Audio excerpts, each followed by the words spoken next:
আমার আর মুক্তির একসাথে পথ চলা চলচ্চিত্রে এবং একসাথেই সুন্দরতম একটি পর্যায়ে এত বছর কাটিয়ে দিয়েছি এই আল্লাহর এই দুনিয়াতে।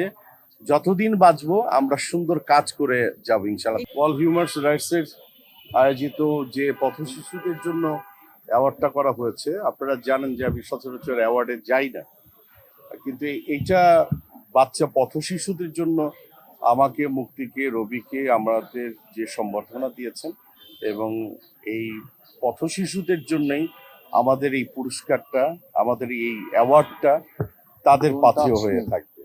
আমরা পথশিশুদের জন্য কাজ করতে চাই এবং বাংলাদেশটাকে সুন্দরতম একটা জায়গায় দেখতে চাই এবং আমাদের অনেক কিছু দায়িত্ব আছে। আমাদের এই দায়িত্ব থেকে যেন আমরা কেউ যেন দূরে না থাকি। শুধু এই অ্যাওয়ার্ডটা যে পেলেই যে আমরা খুশি হব তা না, অ্যাওয়ার্ডের সাথে আমাদের কাজের কোনো সম্পর্ক নেই। আমরা ভালো কাজ করব, এটি হচ্ছে আমাদের প্রত্যয়। আমি হচ্ছি ওয়ার্ল্ড হিউম্যান রাইটস যে সংগঠন, ওইটার আমি জয়েন্ট সেক্রেটারি। পথ শিশুদের নিয়ে ওনারা আজকে আমরা যেটা প্রোগ্রামটা করলাম সেটা হচ্ছে ইচ্ছে পূরণ।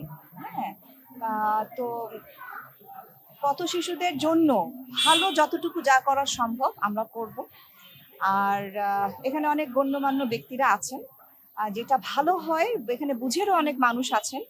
তো যেটাই আমাদের হবে, যাই করা হবে সেটা আমরা আলোচনা করে, আমরা মিটিং করে তারপরেই সেটা নিয়ে আগানো হবে।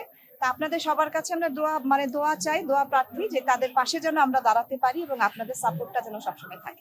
এবং আরেকটা কথা বলি যে আমার আর মুক্তির একসাথে পথ চলা চলচ্চিত্রে এবং একসাথেই সুন্দরতম একটি পর্যায়ে এত বছর কাটিয়ে দিয়েছি এই আল্লাহর এই দুনিয়াতে। যতদিন বাঁচবো আমরা সুন্দর কাজ করে যাবো ইনশাআল্লাহ। ব্যস্ততা ভালো আছে, আমি আমার বিজনেস এবং আপনারা জানেন আমি গোলসেন্স গ্রুপের চিফ অ্যাডভাইজার।